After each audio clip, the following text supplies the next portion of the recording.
Good afternoon, ladies and gentlemen. I'm Serena Collado, Director of Community Health for Robert Wood Johnson University Hospital, Somerset, and I am pleased to welcome you to today's webinar on Pre and Probiotics All Guts, presented in collaboration with Friends Health Connection. Bacteria in your gut plays a big role in your overall health, and what you eat can help with that balance. During today's webinar, we will learn more about prebiotics and probiotics and their benefits, and we will also have a cooking demonstration to help you learn how to incorporate these foods in your diet. We are pleased to be joined today by Tia Hagins, a registered dietitian who is the community nutritionist at Robert Wood Johnson University Hospital, Somerset, and Peter Pascale, executive chef at Robert Wood Johnson University Hospital, Somerset. Thank you both for joining us. You're welcome. Welcome. And so we are going to start with a moderated discussion with Tia, followed by a cooking demonstration by Chef Pete. If you have any questions for our presenters, please post them in the Q&A section at any time during the webinar. So once again, thanks for joining us both. So Tia, let's start with you. Can you give us an overview about the bacteria in our gut and what are prebiotics, how they stimulate the growth of healthy bacteria in the gut as well? Sure. Gut bacteria, also known as gut microbiota, is made up of actually about 100 trillion bacteria, both good and bad, okay, that live inside our digestive system. Like a fingerprint, everybody's gut microbiota is unique. It is made up partly from your mother, the environment that you were exposed to at birth, and your diet and your lifestyle. They affect everything from your metabolism to your mood to your immune system. Okay, so bad bacteria produce toxins that trigger inflammation, insulin resistance, leptin resistance, prediabetes, and promote weight gain. They potentially contribute to undesirable symptoms such as gas, bloating, diarrhea, and constipation. The good bacteria support our normal digestive function. They control gut health by communicating with the intestinal cells, keeping the levels of bad bacteria under control, and assisting in the digestion of carbohydrates, which produce short-chain fatty acids that can exert beneficial effects on metabolism. So prebiotics are a type of dietary fiber that feed good bacteria. Humans cannot digest this fiber, but bacteria can. So it helps because it makes the bacteria grow, just like food makes us grow. It's similar to that. In addition, they help you absorb calcium. They change the rate at which foods cause spikes in blood sugar, like the glycemic index. They ferment foods faster, so they spend less time in your digestive system to help you not get constipated. And they keep cells that line your gut healthy. Oh, great. So then what foods contain prebiotics? Okay. Foods that contain prebiotics include fruits, vegetables, and legumes, dried beans and peas. Some certain examples are chicory root, which has a coffee-like flavor. A lot of them have something called inulin fiber, which promote gut bacteria, reduce constipation, and help break down fat. There's also dandelion greens, Jerusalem artichokes, garlic, onions, leeks. Others include asparagus, bananas, barley, oats, apples, cocoa, flax seeds. So all of these, as you may or may not know, are again a good source of probiotics. They're a good source of, prebiotics are a good source of fiber. They're a good source of antioxidants. So lots of good things. So they potentially decrease your risk of lots of chronic diseases. Oh, wow. So are there any supplements available that we can take? There are supplements available. If you're looking for prebiotic supplements, you may see certain terms on the label identifying the prebiotics offered by the product. It's usually some sort of fiber, once again. Commonly consumed prebiotics include fructans, galacto-oligosaccharides, oligofructose, resistant starch, and oligosaccharides. The oligosaccharides are the best known prebiotics. However, if you choose to buy a supplement, the National Institute of Health does recommend that you look for a supplement that have fact labels on the products that you buy. This label will contain vital information, including the amount of fiber per serving and other added ingredients like fillers, binders, and flavorings.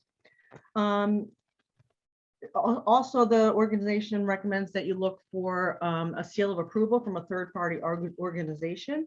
It is important that you realize, though, that if it does have the seal of approval, although it's going to guarantee that the ingredients are in there and there's no fillers, it does not guarantee the amounts and that it's safe for your use. So it is recommended that if you are going to take a supplement, that you go and see your physician. Okay. So, all right, we talked prebiotics. Let's talk probiotics. What are probiotics and how do they differ from prebiotics? Okay, so probiotics are the live bacteria, beneficial bacteria that live in your gut that we've been talking about. So when I talked about good bacteria, I was actually talking about probiotics. Probiotics are different than prebiotics because, well, prebiotics, again, are going to be fruits, vegetables, and legumes, where probiotics are going to be basically fermented foods. So the prebiotics eat the probiotics. So you need prebiotics to grow the probiotics to give you all the beneficial effects of what I just talked about. Wow. So then what are maybe some common foods that, are in the probiotics? Okay, so probiotics is yogurt that contains active or live cultures. So it will actually say on the label that it contains active or live cultures. If it does not, it's not going to be the ones that have the probiotics on it. Kefir, which is a fermented milk drink. Sauerkraut. I'm sure most people are familiar with what sauerkraut is. Tempeh, kimchi. Kimchi is a fermented spicy Korean side dish, usually made from cabbage. Miso, which is a Japanese seasoning made from fermented soybean paste. Kombucha, which is a fermented black or green tea. Pickles. Pickles, it has to be made with salt and water and fermented like that, though, not the pickles that are made with vinegar. Those aren't going to have the probiotics in them. Traditional buttermilk, which is the leftover liquid for melting butter. So again, buttermilk that's found in a grocery store that it doesn't say traditional isn't going to help. And natto, which is a fermented soybean product with this distinctive small slimy texture. Sounds great, right? And strong flavor. It's a staple in Japanese kitchens that's mixed with rice and served with breakfast most of the time. Some cheeses also contain probiotics, and these include Gouda, mozzarella, cheddar, and cottage cheese. Okay. So like prebiotics, are probiotics offered as a supplement? Probiotics are also offered as a supplement. I would go with the same recommendations as I did with the prebiotics. In addition, with the probiotics, it's more, you want to look for ones that are towards a certain symptom. For example, constipation or diarrhea, because they're going to contain the different substances that help with those. And once again, you want to make sure you go talk to your doctor before taking a supplement, and you're more likely to get more benefits from actual foods themselves than from the supplements. So if you're going to get supplements, you should get both pre and probiotics after getting approval from your physician. Is that correct? That is correct. Okay, just to clarify. So can you go overboard on eating too many pre and probiotics? Like, and if so, like, what are the potential side effects with that? Okay, so there is no research that shows actual harmful effects to taking an excessive amount of prebiotics and probiotics. However, just like anything else, if you're going to start taking them, even with your food sources, you want to start in small doses because you need your digestive system to get used to the different changes. You don't want to start out by just saying, okay, I'm going to have, 18 grams of probiotics a day. You want to make sure you're doing it. So just like fiber. So probiotics contain the fiber, but if you all of a sudden if you now are taking 5 grams of fiber and you decide tomorrow you're going to take 30, what's going to happen? Bloating, gas, could be diarrhea, constipation, same exact effects that could happen from taking too much. Also, if you have something like IBS and something like that, prebiotics and probiotics could actually potentiate the symptoms of that. So you just want to make sure you go gradual, you start low and gradually increase. Oh, great. Well, thank you, Tia, for that explanation. So I want to just switch over and, we are welcome our executive chef. So we are pleased to welcome Peter Pascale, executive chef at Robert Wood Johnson University Hospital, Somerset, who's joining us now for a brief cooking demonstration. So Pete, tell us what you are cooking for us today and how you are incorporating some of those healthy pre and probiotics into the recipes as we just discussed. Well, first thing I'm going to do is a prebiotic recipe. I'm going to do a barley peel off, and that's going to have barley, leeks, garlic, onions, and asparagus. So that's all going to be prebiotic. So that's going to be my first one, and then we're going to go probiotic. I'm going to do a kimchi miso soup. So we'll have the kimchi and the miso, and we're going to get our probiotics through that. All right. And Tia and I get to sample this after you're done, correct? No, not at all. Darn, sorry, Tia, I tried. All right, so I'm just going to start up my burner. First thing when you start cooking is heat your pan. Always heat your pan. Never cook in a cold pan. Once I got my pan heated, I'm going to add a little bit of oil to it. Let that heat up a little bit. So we're starting out with the barley. Get that going nice and hot. I have my garlic, my onions, and my leeks are going to go in first. I have some sliced leeks. I sliced them really thin. You can see I have some whole leeks here. I just split them in half, just wash them, and then you just slice them up. So I'm going to get going here. Ooh. Little bit of sound, okay. Turn this up. Crank that up. There we go. All right. So I got that going. I throw in some of this. Got my leeks, my onions.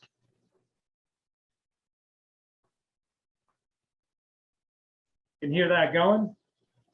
I can smell it. It smells good. Yeah, it smells good.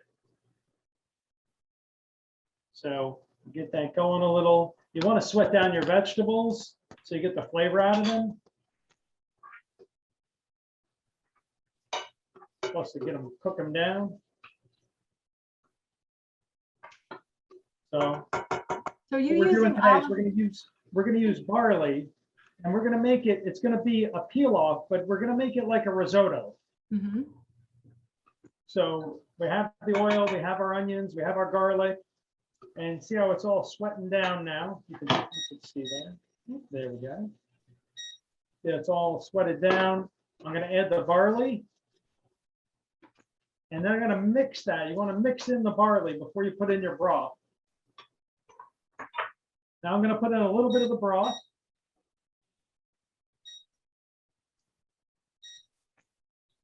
I've got some vegetable broth. Yeah, I'm just covering it by a little bit. And now we're just going to simmer this down a little. What you want to do is you want to put about a third of the liquid and let that simmer down and let the barley cook. Then you're going to put another third of the liquid in. And then when you put the rest of the liquid, that's when you're going to throw in your asparagus. You can see I just sliced it real thin, maybe a ½ inch. That's going to go in at the end because that doesn't take quite as long to cook. So rather than have you wait 40 minutes to cook this, I have some ready with the magic of television. And I'm going to show you that right now.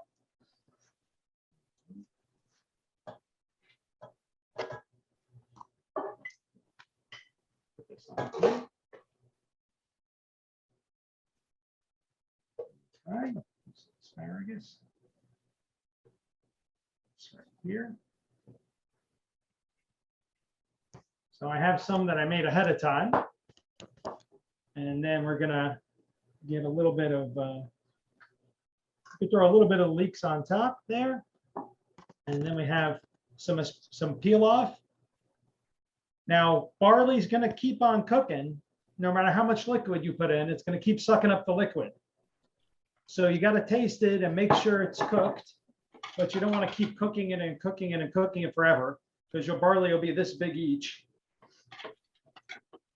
So that's it. That'll be our barley peel off. That's good right there. Wow.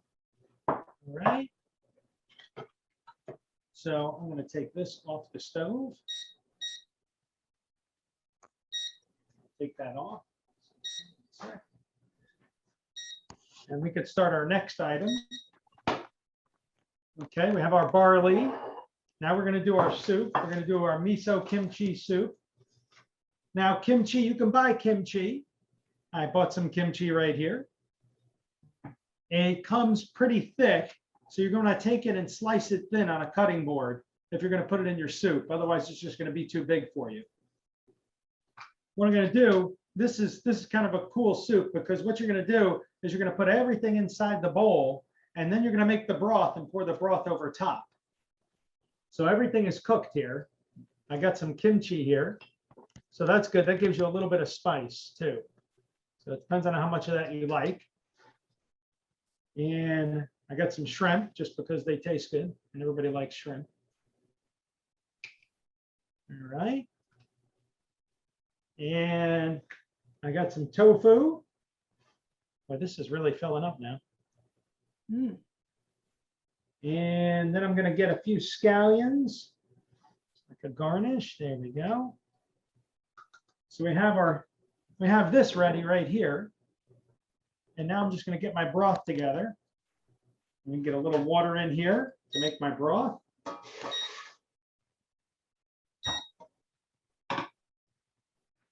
Okay, I got some miso paste. We talked about miso paste. That's a soybean paste. So really it's like a soybean broth is what you're making. So I'm going to take a little bit of this and I'm going to whisk it in to my water and make my broth. And in this, I'm going to put a little gochujang. Now, gochujang is a spicy Korean red pepper paste. So it depends on how much you like. I'll put a little bit of this in. It's pretty spicy, so just put in the amount you're okay with. Start with a little bit, then you can add some to it. And I'm going to use some tamari. It's actually it's a soy sauce, but it's a gluten-free soy sauce. I mean, you can use a regular soy sauce too. I'm just using it for something different.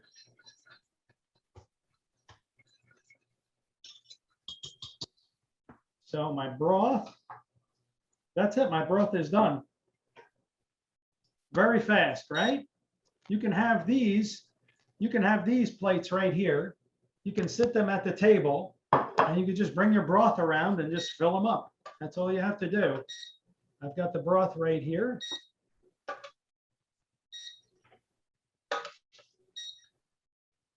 Okay, there we go. So this is going to be a little, can you see that? Yeah.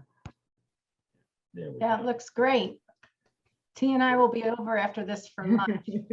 Not if I get out of here first.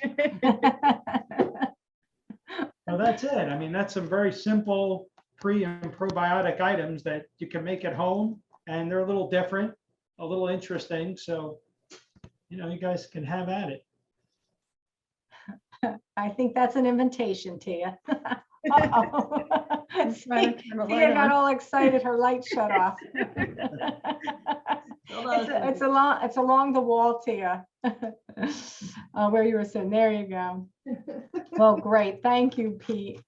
That was excellent. So I want to just open it up to questions and answers from our audience. And I know, Pete, there was a few questions that were being asked as you were cooking. So just to clarify, the oil that you used, is that olive oil?